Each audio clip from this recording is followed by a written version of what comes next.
first, Robby, what's on your radar? I think I was missing volume, but my volume's back. Okay, let's get to it. Why do so many progressives absolutely love the idea of imprisoning their political enemies for expressing ideas they dislike or think are wrong? For example, number 8,057, yes, I made that number up. See Mehdi Hasan, a well-known leftist commentator and founder of the progressive news site Zateo. Hasan wants to elect far-left Democrats and defeat Trump and the Republicans. No surprises there. But recently, he had some advice for Democrats on what their platform should be as they seek to take back power. They should run explicitly on a platform of prosecuting Republicans for unspecified crimes, including Elon Musk, who's not even an elected member of the government. What's his crime? Who knows? We'll figure that out later. Seriously, watch. I said this recently to John Favreau on Twitter. I said, maybe I'm only half joking when I say this, which is the next Democratic president should run on a plan to prosecute Elon Musk. That would, they would easily go to the top of the pack. They would immediately go to the top of the polls in the Democratic race. So the first Democrat who comes out and says, my first act as president is to prosecute Elon Musk. Now people will say, oh, you're politicizing. That ship has sailed. Right, that ship has sailed. The Republicans have no grounds to bring that up, and any Democrat who brings it up, they're living in the wrong world. Right? There has to be accountability. It cannot be another 2009 in 2029. You might be wondering what Musk has done to warrant prosecution. Well, here was the pretext that Hasan suggested.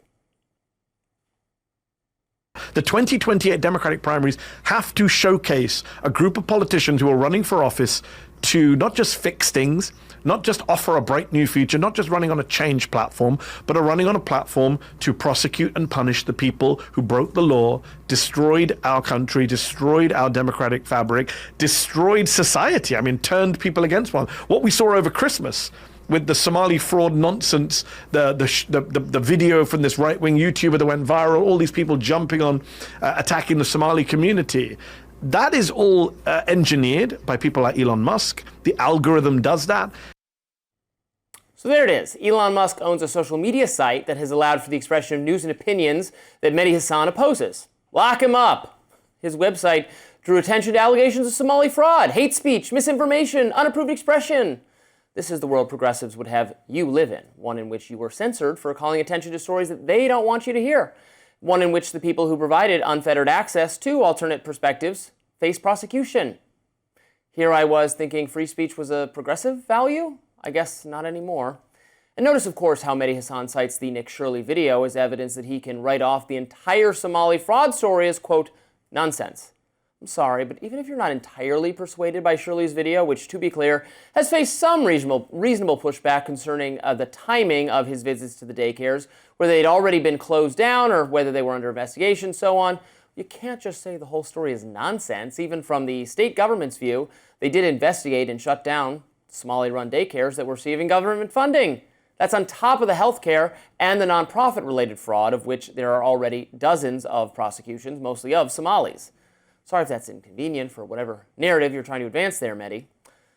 By the way, Mehdi is the author of a book called Win Every Argument, The Art of Debating, Persuading, and Public Speaking. I haven't read it. I wonder if his strategy for winning every argument is putting the other guy in prison? End of argument. Now, I'm teasing a bit. I don't actually think most normal Democrats will run on a platform of jailing everybody who spoke up against them. Hoping for one thing that they have learned, this is a strategy that will backfire. Donald Trump benefited from the presumption that Democrats were seeking a pretext to prosecute him, and that they ran on a platform of doing just that. You furnish the votes, we'll furnish the crime, that sort of thing. Made 2024 an existential election from the Republican perspective. And look, I get the Democratic perspective is that the GOP isn't constrained by any norm, so why should we be constrained? Well, I think the First Amendment is a pretty good norm, pretty good constraint. I think it benefits all of us. I think it's alarming how eager the progressive wing of the Democratic Party is to abandon it. Not a good thing. Jail Elon Musk. Yeah, and he said half joking, so I'm just going to go with the joke part of it, and I'm just going to park that. I don't agree with him. Obviously, jailing Elon Musk on no basis besides you don't like him, or that he runs a social media site in a way that you don't, or many people don't agree with, is not enough. But I do think within his point, he was making some sense as far as like the Democratic Party is constantly looked at as the one who just ends up caving, even like holding up the government shutdown all this time. I didn't agree with the shutdown, but if you went this far just to cave, it was kind of like silly. Like Republicans kind of get in line and fall in line. Even we saw that with President Trump's ascension to his position. There were many people who didn't want him both times that he ran to be the candidate, and then he was, and then everybody just kind of fell in line like the military. And even what we talked to Cenk a little bit about, no matter what he does, there's certain people that still will make excuses for him. The same people that condemned, for example, and I don't want to go on a January 6th rampage, but the people that condemned it are now like on his side and allowing what the administration says to stand as true. And so I think that Democrats could learn a bit about standing up to President Trump, equaling those tactics of what Governor Gavin Newsom is doing, not backing down, pushing back. So that part of what Mehdi said, I think, is firm. The other part about prosecuting people, I think Democrats learned a lesson that continuing to prosecute President Trump himself not only rallied the base, but it caused them to lose elections afterwards. And a lot of the American public saw the economy tanking as they continued to pursue Trump, and that didn't sit well. And so that's not a winning message ever again. Well, and the part of it I so objected to was not saying that we should prosecute. If crimes were committed, people should be prosecuted. It was some big scandal when Donald Trump said lock her up about Hillary Clinton. I guess it's not a scandal anymore since that's what Mehdi's saying. But that was for a specific thing, right? This is now saying, well, let's find some reason. And the reason proposed is really what bothers me, which is that X, the social media site owned by Elon Musk, has been a place where news stories are being commented on in a way that does not meet the progressive satisfaction. Isn't that's what's really alarming to me? Not that if he said we're going to investigate the contracts for whatever government things that Elon got or whatever, like, okay, that's going to get investigated. Well, but it was about speech. And I think sometimes people say things on the campaign trail that they know will rally up the base that's really tired of constantly getting bulldozed by the Trump administration. So saying something like lock Elon Musk up or lock her up, even in the case of Hillary, may rally some people. So that's Mehdi's idea. You don't go forward through your entire presidency. I thought progressives were trying to lock mad people up. that Trump and the FCC have made threatening comments about what kind of programming ABC can have and so on and so forth, and late night, that whole thing. But now we should put in prison the owner of a social media site. Well, you said that in your radar, you said that you don't think most Democrats think that. Mehdi Hasan was obviously saying something outrageous. I hope most Democrats don't listen to what progressives want them to do, because what progressives want them to do is dangerous and illiberal. That's really what. And I also, on the Somali point, I think that two things don't need to be mutually exclusive. Like, you can bring up how much fraud happened in Minnesota and point out how bad it was, but you also know that Elon Musk is fueling a lot of this vitriol that's targeting an entire ethnic group, and that's not acceptable. And so when he is running a platform and can easily amplify his own negative thoughts, as well as the people who support his negative thoughts, because we don't know what's going on in the algorithm and how he propels certain voices.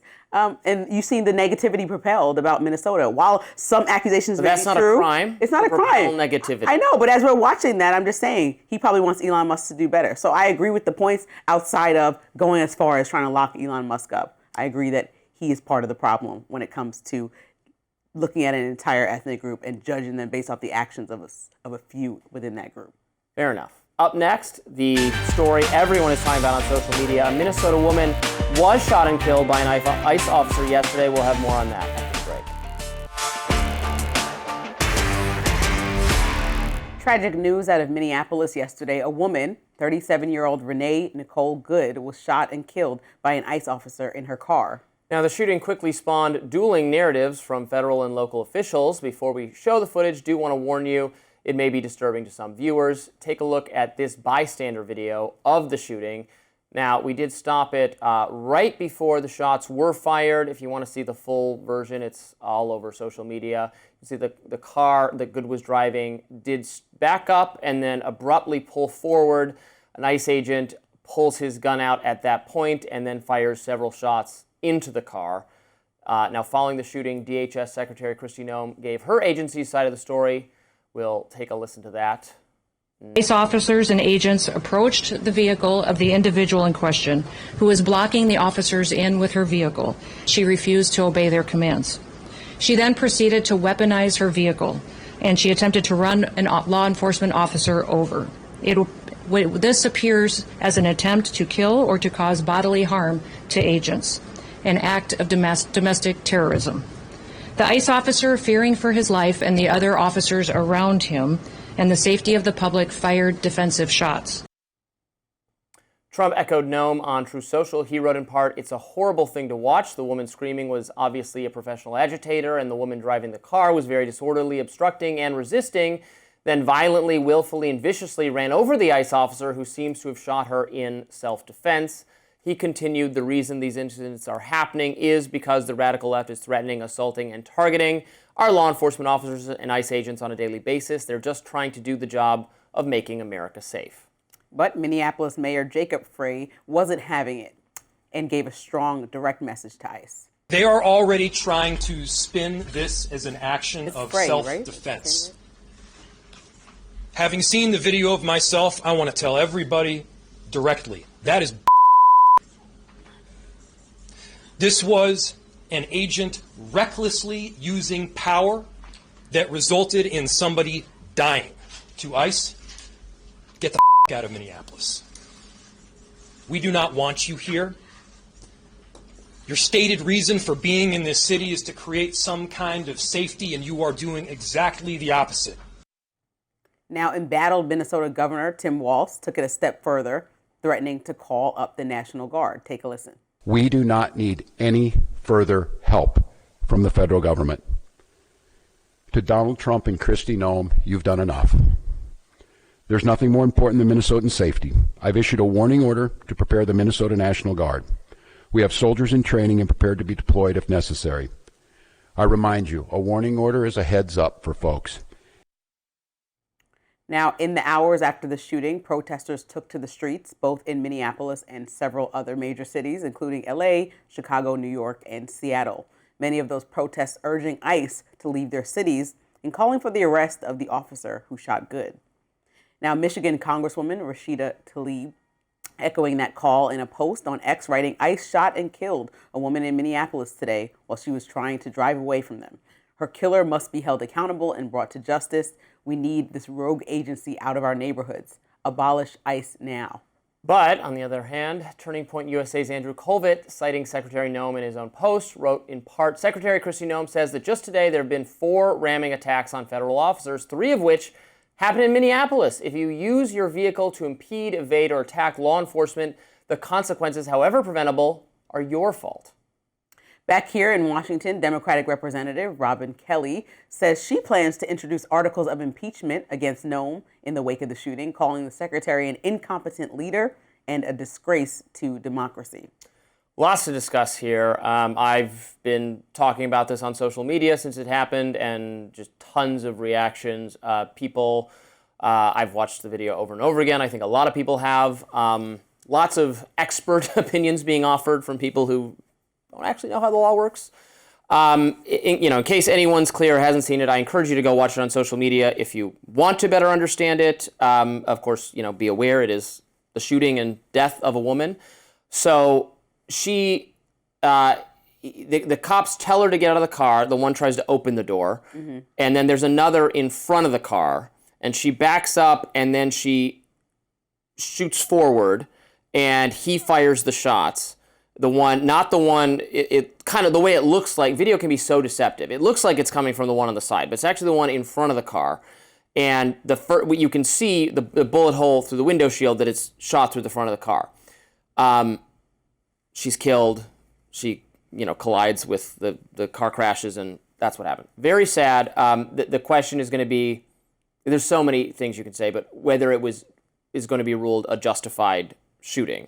And I think where it's going to be on the officer side is that he's in front of the car. You can see the windshield, the bullet hole goes through the front windshield. And so they're going to say, well, even though he could have clearly gotten out of the way. He could have jumped out of the way and not been hit. He did not need to do this, but that's not going to be the question from the standpoint of the law. It's going to be, was it justified? Did he have a reasonable fear for his life as this car starts coming at him? And I think, in my view, the answer is clearly going to be yes.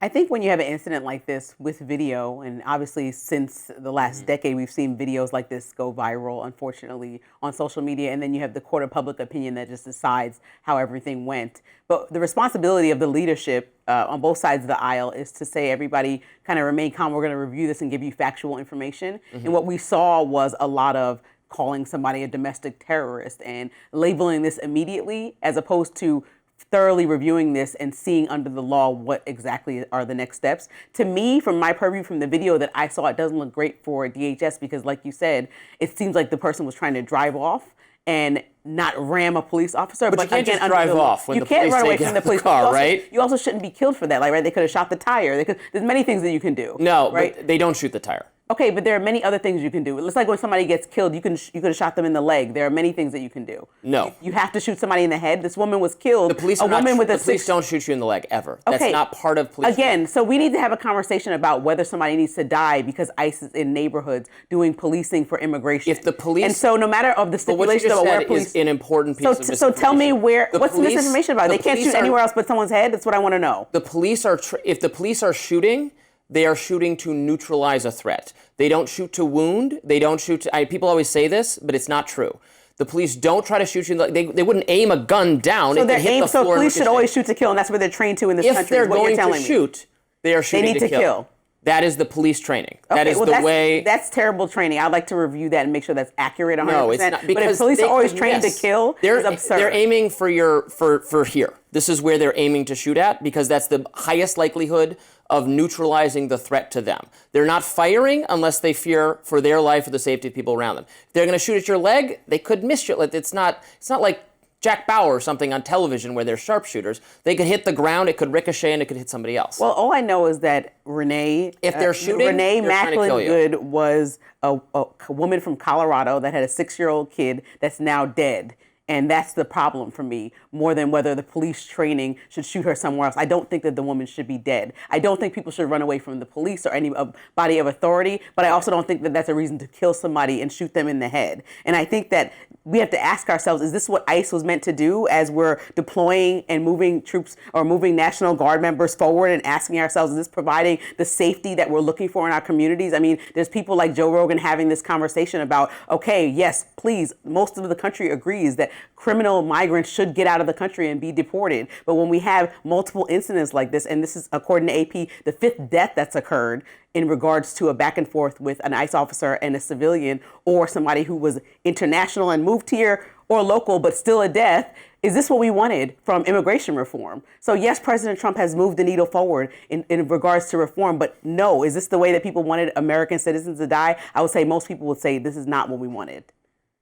I think the situation calls for, it is nuanced. It's going to need to be reviewed by relevant legal authorities for whether the very precise justification for the use of force was met. I frankly don't think it's helpful what Kristi Noem said or what Donald Trump said, which was not accurate, that he was not run over. Similarly, it was not accurate or helpful what Jacob Frey said, which is that it was self-defense. He starts swearing it's BS. You know, it's get ICE out. Like, we don't know yet. We can't tell even from the footage. Cooler heads, more legal experts are going to review that, and it doesn't help to be worked up about it from our political leaders. Up next, the U.S. sees 2 Venezuela-linked oil tankers with one flying a Russian flag. Don't go anywhere. The U.S. military on Wednesday seized 2 oil tankers, including a Russian-flagged vessel in the North Atlantic Ocean. Post on X, the U.S. military's European commander said that the Justice Department and DHS, in coordination with the Department of War, today announced the seizure of the MV Bella 1 for violations of U.S. sanctions. Now, Defense Secretary Pete Hegseth said in reply to that post on X, quote, "The blockade of sanctioned and illicit Venezuelan oil remains in full effect anywhere in the world." The White House announced another sanctioned tanker named MT Sophia, which was said to be, quote, conducting illicit activities in the Caribbean Sea. According to the companies that track global oil shipments, both the tankers were part of a so-called ghost fleet. Per reports, the seized vessels carried oil for Russia, Iran, or Venezuela in violation of sanctions imposed by the United States and other countries. Some believe the seizure of the Russian-flagged tanker could escalate tensions with Moscow, but White House Press Secretary Caroline Leavitt said on Wednesday that shouldn't be the case. The vessel this morning was seized in the North Atlantic pursuant to a warrant issued by a U.S. federal court after being tracked. And this was a Venezuelan shadow fleet vessel that has transported sanctioned oil. And the United States of America, under this president, is not going to tolerate that. I would also just add the vessel had a judicial seizure order and the crew, so that means the crew is now subject to prosecution for any applicable violation of federal law, and they will be brought to the United States for such prosecution if necessary. Now, Russia's transportation ministry released a statement saying no state has the right to use force against vessels duly registered in the jurisdiction of other states.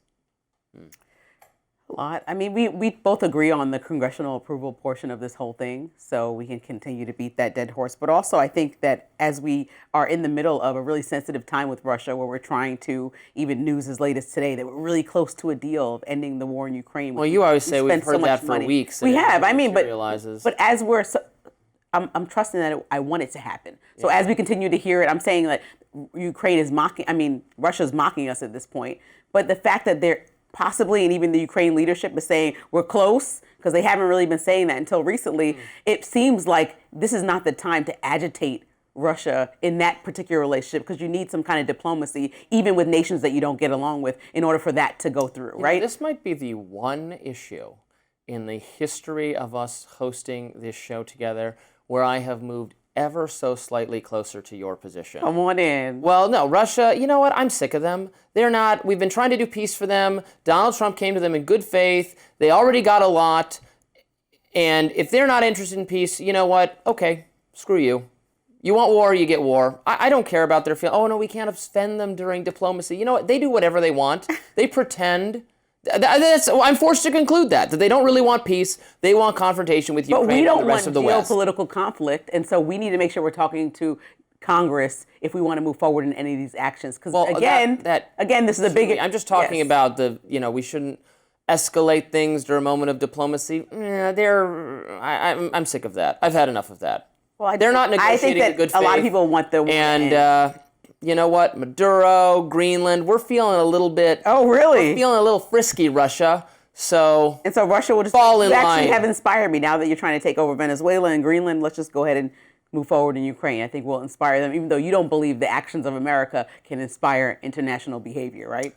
I think we got to try the big stick. Maybe we tried the carrot. Big stick time. I like that. Coming up on Rising, Congresswoman Marjorie Taylor Greene criticized President Trump's Venezuela invasion on The View yesterday. I'll discuss the situation more in my lens.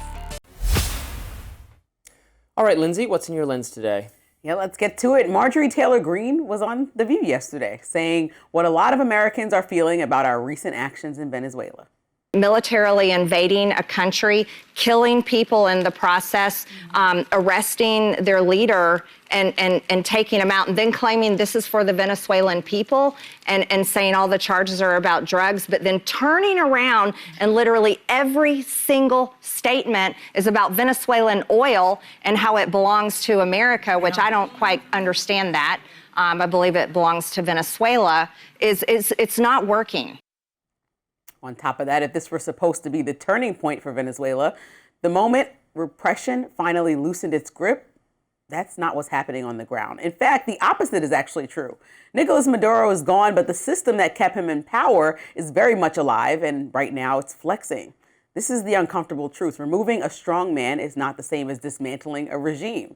And what we're watching unfold in Venezuela exposes this dangerous gap, a lack of clear, coherent, long-term plan from the international community, especially from the United States, for what comes after this intervention. Because while President Trump talks about running Venezuela, Venezuelans are living through something far more familiar, and that's fear. According to the New York Times, security forces are boarding buses, setting up checkpoints, and searching people's phones in Venezuela. Journalists are currently being detained. Citizens are being interrogated for something as simple as celebrating. One human rights advocate, putting it plainly, telling the Times, quote, they went through people's phones, opening their WhatsApp and typing in keywords like invasion or Maduro or Trump in your chats to see if you were celebrating Maduro's arrest.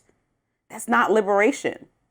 What makes this moment especially jarring is that all of this is happening while the U.S. is backing the very government carrying out this crackdown. The same security and intelligence apparatus that propped up Maduro is still intact. I mean, his vice president is now the president. 4 days after President Trump said the United States would run Venezuela, daily life has grown more dangerous for people, not freer. The interim leader, Delcy Rodriguez, made one thing clear on Tuesday, saying, quote, "The government of Venezuela runs our country, no one else." And yet U.S. officials appear super confident that she'll fall in line. Oil deals are announced. Geopolitical rivals are quietly pushed out. Democracy, human rights, those conversations, by the president's own admission, haven't happened yet. When asked by reporters, he said, quote, "We haven't gotten to that yet." He's more concerned about the oil. There's no visible plan for stabilization, no roadmap for rebuilding institutions, no clear strategy for protecting civil liberties once the cameras move on from Venezuela. Instead, success hinges on the Venezuelan military, the same force deeply entangled in repression, to somehow become the solution. And the democratic opposition, fractured, sidelined, and unprepared to govern if power shifts suddenly. That vacuum is really dangerous. History tells us exactly how that story ends. What we're seeing now is the government acting with confidence, not caution. Freddy Guevara, a Venezuelan ex-congressman and member of Nobel Peace Prize winner Maria Machado's coalition, warned the New York Times, quote, "It shows these people are believing that Trump is playing around and they can do whatever they want." And they are. Mass militias are back on the streets. State television airs loyalty rallies. Armed forces chant, quote, "Always loyal, never traitors. Doubting is betrayal." I mean, we arrested an illegitimate leader and removed him from his country and have no intent to try to build their democracy. You don't secure freedom by negotiating oil first and rights later. And you don't call it a plan if the people most affected are more afraid today than they were yesterday. Maduro may be gone, but without a coherent vision for what comes next, Venezuela is still trapped. It's true, and I'm increasingly worried this is a missed opportunity to bring about a friendlier regime, one in line with what the people of Venezuela actually want. The people of Venezuela want freedom from what Maduro represents, and Delcy Rodriguez is cut from the exact same cloth, is every bit as repressive. I was learning more about her own origin story. She is corrupt and has overseen political persecutions. This is not a kind of woman I really want to do business with. Now, sometimes we have to do business with unsavory people in parts of the world where we just have no choice. I'm not for regime change overall. I'm not for nation building, but this is a nation that was hungering for independence from communist tyranny, socialist tyranny, and it does feel like a bit of a missed opportunity.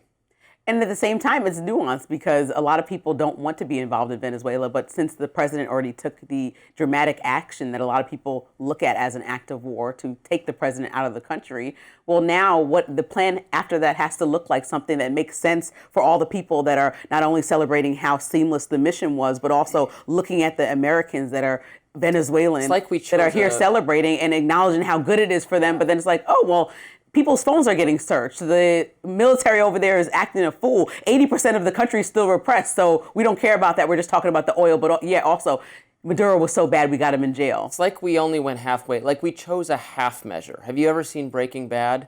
This great speech that Mike gives to Walter about half measures. Yes. I chose a half measure, Walter, when I should have gone all the way. I'll never make that mistake again. Right. I am worried we are making the mistake that ultimately that character actually does make again with respect to Walter White. Love that show. Anyway, we may regret long term. Maybe we shouldn't have done this at all. But given that we did do it, why stop here is the question. Right. Now, Marjorie Taylor Greene, she's BFF. She had a wide-ranging interview on The View. Yeah. Everything from saying January 6th. They sure love her now. Yeah, this is very nice. And coming the day after Jasmine Crockett, I thought was quite clever of them, as Jasmine Crockett called her a coward, but also said give her grace. MTG's second time on The View in just a couple of weeks. Yeah. Yeah, they're best friends now. They talked about January 6th, too. They did. Marjorie Taylor Greene changed her opinion of that whole thing. She did change her perspective a bit. She kind of, I'm sure you saw it going around on Twitter. She kind of said, Sonny asked her multiple times, so you said the day of the 6th that you believe this is Antifa. Do you still think that? And she was like, Well, obviously, I didn't have all the information then. And so my perspective has developed. And so a lot of the conversation, she still believes that the president is not in the wrong. She pointed out the same things that he pointed on his site, that he said peacefully, which is part of what he said. He said multiple I've said things. That too. He did not incite the riot according to them. But, he did all the things that said fight like hell and a bunch of other things. So it's all about interpretation. But, whether or not he should be labeled as the person who caused this whole thing. Maybe that's extreme for some people, but Marjorie Taylor Greene surely has, and I like that Sonny called her the new you. How does the new you feel about January 6th? How does the new you? And she's like, I'm not new. I'm the same person. This is a well-established phenomenon that the right has called attention to. It's the strange new respect phenomenon, where someone becomes a darling, a beloved figure to the mainstream media the second there's someone who starts calling out, like Liz Cheney, Trump, like Liz Cheney, like so many other. I mean, you can get. She's this close, Marjorie Taylor Greene. She could be a contributor to CNN. She could be anchoring an MSNBC show soon. She would have a good show, probably. Really interesting. Yeah. Well, I think it happens all the time. I think that there has to be some flexibility of thought, right? A lot of people argue that Marjorie Taylor Greene still is a conservative. I mean, she says she's standing by a lot of the values, and perhaps maybe Trump moved the party from what he promised. And so if you still feel like she's arguing for the same people, those 4 House members who went against the Republican Party and went against Speaker Johnson and said, we're going to push forward the vote on ACA subsidies today. I mean, she would be considered in the same vein as them. You can't call everybody a rhino just because they're thinking about their constituents and thinking about re-election. Maybe that wasn't Marjorie Taylor Greene's incentive. I thought it was all about re-election, but since she's retiring, that's not. Maybe she really is just trying to put people over party, and that has to be okay without saying that somebody's just a straight up Democrat or Republican or in a new party. Coming up, the old food pyramid you may remember from school. I certainly do. It's been flipped on its head, literally. We'll look at the new dietary guidelines. I think they're a lot better, that are being put forth by RFK Jr. and the Trump administration. The Trump administration has unveiled its new dietary guidelines for Americans that includes a new version of the food pyramid. The new initiative essentially flips the traditional food pyramid model upside down. The biggest changes come in the form of a much higher emphasis on protein, dairy, and healthy fats. The guide released by the USDA says that protein foods should be prioritized at every meal. Whole grains, on the other hand, are now a lower priority. The guidelines also argue for cutting back on highly processed foods and foods with added sugars. The White House is calling it the, quote, most significant reset of federal nutrition policy in our nation's history. Here was HH Secretary Robert F. Kennedy Jr. at a White House press briefing on Wednesday. These new guidelines will revolutionize our nation's food culture and make America healthy again. For decades, Americans have grown sicker while healthcare costs have soared.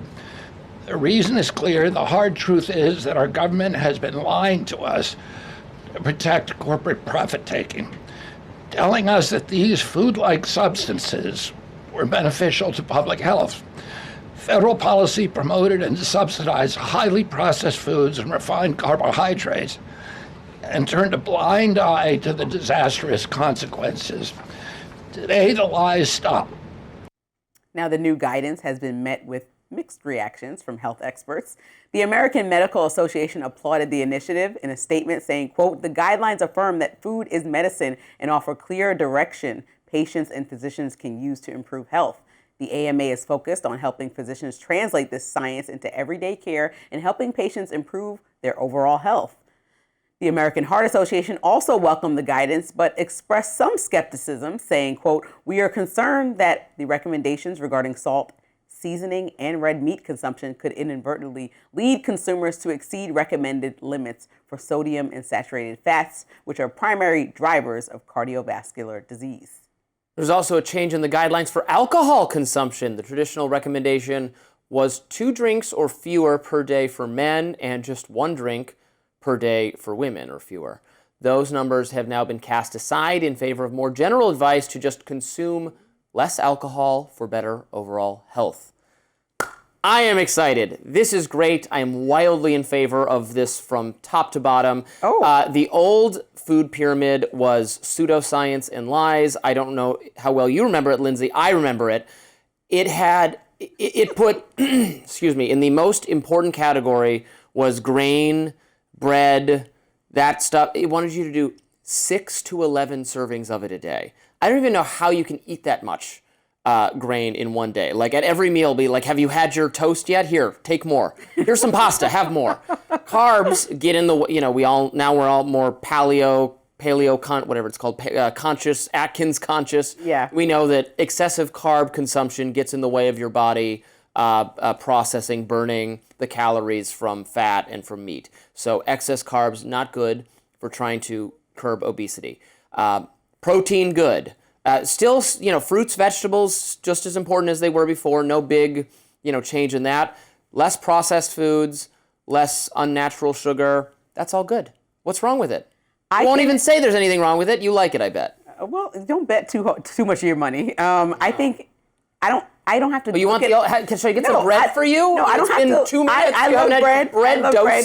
I don't I like comb bread, through I'm every just saying. single thing that RFK does, and I'm not that person that can't say there's not good in it. I think the idea of taking these big companies and food industry and taking them out of how we're directing the American people towards health and taking their lobbyists out of the way and making decisions to make America healthy, like taking red dyes out of a lot of the foods that my kid eats and things like this are great. I appreciate the initiative and the thought behind it. But That's the part of it I'm skeptical is lefty clap. Well, the skepticism that there isn't solid evidence that this much protein is necessary. I mean, a lot of people recommended this much protein that are like on a super strict diet that are trying to build extreme amounts of muscle. And like, what are we doing? Like, is that definitely proven? Are we sure that people who salt up their steaks and continue, because no one takes the advice and says, oh, I'm just gonna have a plain extra steak tonight. People are gonna put all this salt on it, sodium. So while we cut out processed you have food, to salt the steak. Exactly, and most people extremely I put salt salt it. on everything. Yeah, most people put too much salt on the steak for No such thing healthy as too much salt. Well, because it tastes delicious, but also your health might not thank you for this. So,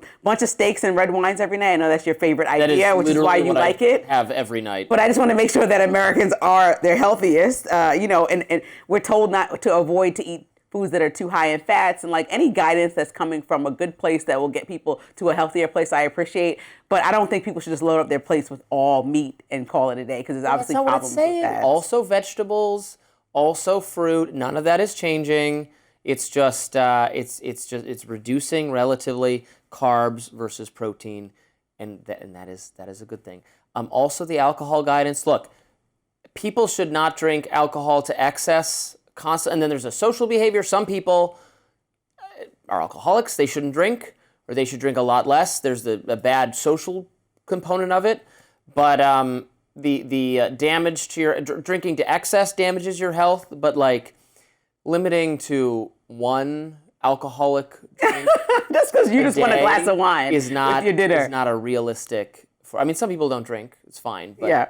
Nobody who does drink is going to just have one drink, like, on average, right? I mean, spoilers here. Yeah, I think you can tell people drink less. I think overall people That's what we're changing it to. People have Drink been less, drinking less, fine. right? Wasn't there a study that people have been drinking? Well, less? young people drink less because they don't want to have any fun or go on dates or learn how to drive a car. Or They have fun on anything TikTok, interesting. for sure. It's sad, pathetic. I wish young people drank more, but you're right. Drunk driving's down, so we won that. So that's a good thing. I think that the guidance. Young a lot people of should drink and have premarital sex more.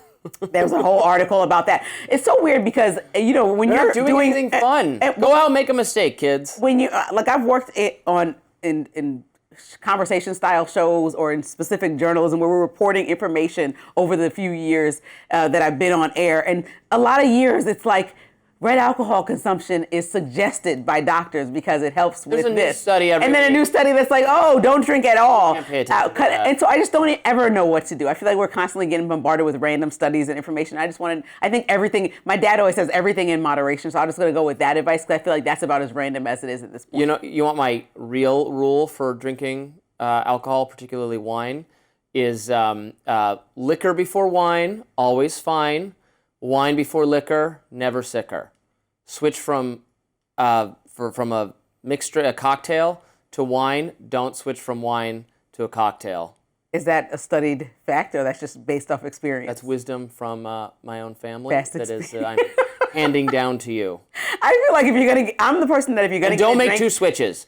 No, I'm Switch sticking once to and it. Don't switch. Whatever again. I drink, like if I order That's the old best fashioned, that's just policy. the bottom line for the night. If I order red wine, that's just it. I just can't even deal with. You will never go wrong if you do functioning. that. That's Yeah, correct. That's very But much. you can make, some people have a cocktail before dinner during cocktail hour. Then you might have wine with dinner. then it would be best if you just stay with wine for the night. You should not then switch back to cocktails. You will not feel well. Well, you certainly can get a job with RFK because they're just basing it off of how they feel. So you can go off your experience. Spicy. And that, Spicy. I think you have a role waiting for you right in that opportunity. The funny thing is that South Park, have you seen the whole South Park thing with this? No, they came out with a new episode specifically about the food pyramid? No, I think my understanding is that there's an old episode of South Park where they order the food pyramid inverted. And I think, correct me, Control Room, if I'm wrong about that. I didn't exactly watch it. Did this come up on News Nation was social talking. media? So I think they made a version where RFK Jr. I think the RFK Jr. made a version where he's giving the, like, invert the food pyramid. it's kind of funny.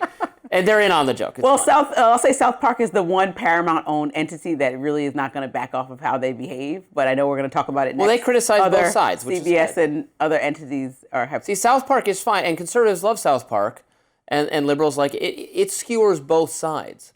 They just want some equal opportunity offending going. They skewer they make fun of every religion. They make fun of every political tradition. They make fun of every person, So and that's okay. the way to be. And that's kind of what we're talking about. Yeah, that is what Conan we're talking about O'Brien next. Conan O'Brien, yeah. I'm going to bring that up. So coming up next, Conan O'Brien criticizes comedians who says they're more focused on bashing Trump than actually being funny. We're going to talk about that right after this. Conan O'Brien warned comedians being so anti-Trump can cause them to lose their comedic edge. O'Brien sat down for a conversation with Oxford Union on Tuesday, where he said comedy needs a straight line to go off of, which doesn't seem to happen these days. Let's take a look. People saying, we've got a great Trump sketch for you. In this one, he's kind of talking crazy. And he's saying stuff, and he tears down half the White House to build a giant ballroom. And he says it's going to be the new Mar-a-Lago. Yeah, no, that happened yesterday. Oh, well, where's my check? You don't get a check. Come back to me and tell me when you've got an idea. And so comedy needs a straight line to go off of. And we don't have a straight line right now. The former late-night host and podcaster pushed back on the idea that the current time comedians are required to be more serious and less comical. Let's look. Any person like that would say, well, things are too serious now. I don't need to be funny. And I think, well, if you're a comedian, you always need to be funny. You just have to find a way. And you just have to find a way to channel that anger into a way that is, because good art will always be a great weapon. Will always be a perfect weapon against power. But if you're just screaming and you're just angry, you've lost your best tool. Yeah, I think what he's getting at is basically correct, and I don't know that Conan's in great standing with MAGA world necessarily, but when you think of past portrayals of presidents by, for instance, like SNL or something, they're funny because they exaggerate the characteristics of the person, like Will Ferrell playing Bush, or Dana Carvey back in the day playing H.W. Bush. H.W. Bush is not an inherently funny person, but his portrayal was funny. Yeah. Bill Clinton, whoever the guy was who played Bill Clinton on SNL, he was really funny. Trump is himself, he is, regardless of what you think about him, he's not intentionally, but very funny. He has exaggerated mannerisms and speech patterns and behavior himself. He moves in a comedic way.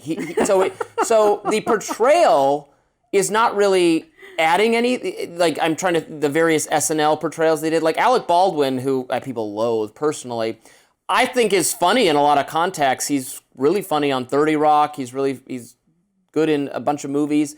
His portrayal of Donald Trump was just not funny at all because it was less lifelike and evocative and exaggerated and humorous than Trump himself is.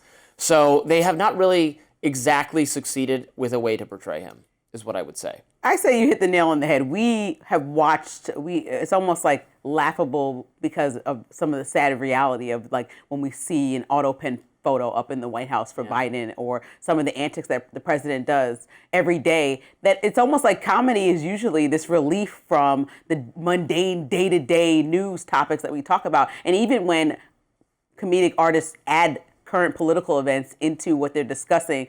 I think the whole thing being about Trump has been getting old. If you think about it, people have been mocking the president since, what was that first White House Correspondents' Dinner where he was so pissed off that everybody was coming at him and Obama was president. So we're talking about like 10, 12 years of mocking the president. It's like getting exhaustive for people that are viewing it. But I think like Dave Chappelle is an example of somebody who does a good job of talking about current relevant events, but still being funny, but then taking a serious tone when he wants to and backing away from it. Or also just not talking about specifically Trump, just talking about a wide variety of things, like most recently the fact that he performed in Saudi Arabia and all the pushback and then made that a funny line. And so I think that there's a way that comedians could like take a break from Trump, like we get it, we all are living it, we understand it, without losing all funniness and not talking about politics at all. There's still some funny stuff that happens in politics every day. Even South Park, which I find very funny on a lot of subjects, has not really come up with what they're doing now with Trump. So they did something really weird. So for a while, they actually killed the Trump character off and replaced him years ago with Mr. Garrison, who's the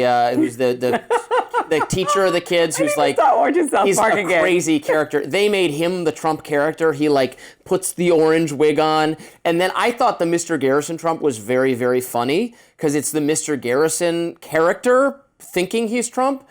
Now they wanted to actually criticize Trump this season, so they got rid of that, and now it is actually Trump. The guy came back from the dead, or they just moved on? Or they said he never. I don't know what happened, but and it's actually Trump's face on the Trump character, and I know it's not as. I think it's not as funny. I think you're the over Mr. it. Garrison thing was very funny, and this is not as funny. You even just describing the Mr. Garrison thing seems funnier. Yeah, but now I'm going to go back and that might be what I do this Garrison weekend. I don't know if it's good for Kinsley to watch. I might just do it. She's like 4. 3? She can't watch no, she's too young for just that. me. Too young for that. I'm just going to watch it myself.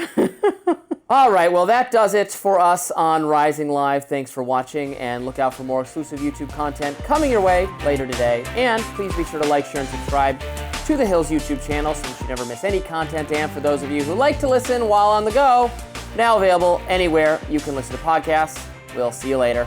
Take care.